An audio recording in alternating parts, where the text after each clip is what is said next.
कहानी है पनामा के जंगलों की। जो जंगल पता नहीं कितने इंसानों को खा गया। जो लोग अपने उज्जवल भविष्य की तलाश में अमेरिका जैसे देश जाते हैं, पर उससे पहले आता है पनामा का खौफनाक जंगल। अगर उस जंगल को कोई पार कर गया तो ठीक, नहीं तो मिलती है मौत। दोस्तों, वीडियो शुरू करने से पहले अगर आप हमारे चैनल पर नए हैं तो चैनल को सब्सक्राइब करें और बेल आइकन को भी दबा दें। दोस्तों, ये वीडियो एक सच्ची घटना पर है। पंजाब के रहने वाले वरिंदर सिंह ने जब अपनी आप बीती बताई तो सब हैरान रह गए। दरअसल वरिंदर सिंह एक अच्छी जिंदगी के लिए विदेश जाना चाहता था। घर वालों से बात हुई और वो मान गए, पर अमेरिका जाने का जो तरीका था वो आम तरीका नहीं था, बल्कि वो तरीका था डोंकी शब्द के बारे में पंजाब के ज्यादातर लोग जानते हैं। अगर आप नहीं जानते तो हम आपको बता दें। विदेश जाने के दो तरीके होते हैं। एक तो होता है कानूनी, जिसमें कोई पढ़ाई के लिए या काम करने के लिए विदेश जाते हैं और कुछ सालों बाद उसको सिटीजनशिप मिल जाती है।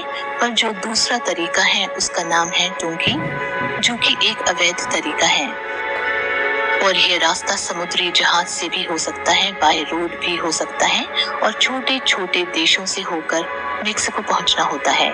मेक्सिको के बाद आता है यूएस बॉर्डर और वहाँ लोग गैर कानूनी तरीके से बॉर्डर क्रॉस करते हैं और अमेरिका में दाखिल हो जाते हैं।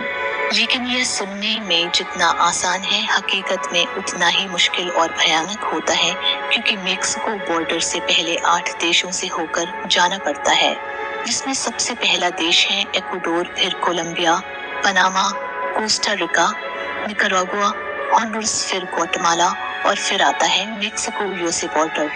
लेकिन इससे पहले जो रास्ता है उसमें से सबसे खतरनाक है कोलंबिया और पनामा के बीच पनामा के जंगल।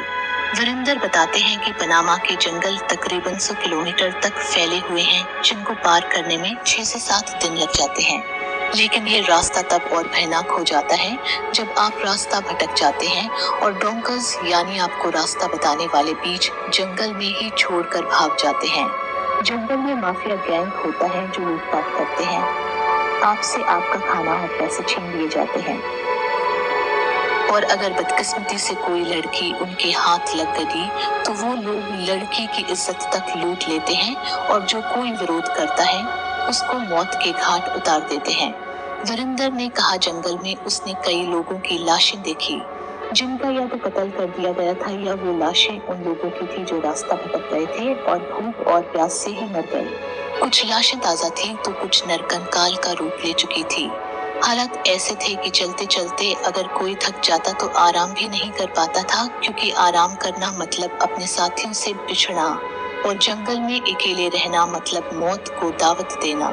धीरे धीरे वरिंदर और साथियों ने जंगल को पार किया और Costa Rica, Nicaragua, Honduras, Guatemala जैसे देशों से होते हुए मेक्सिको पहुंच गए।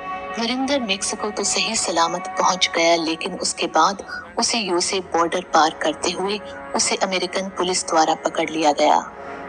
उसे जेल भेजा गया और उसे अमेरिका पुलिस के द्वारा टॉर्चर किया गया, जहां पर उसे 2 दिन के लिए बिना कपड़ों के फुले सी रूम में रखा गया। वरिंदर पर केस चला और उसको अमेरिका में गैर कानूनी तरीके से घुसने के लिए 8 महीने की जेल हुई और 8 महीने बाद उसे इंडिया वापस डिपोर्ट कर दिया गया। वरिंदर आज सब कुछ गवाकर अपने गांव बैठा है।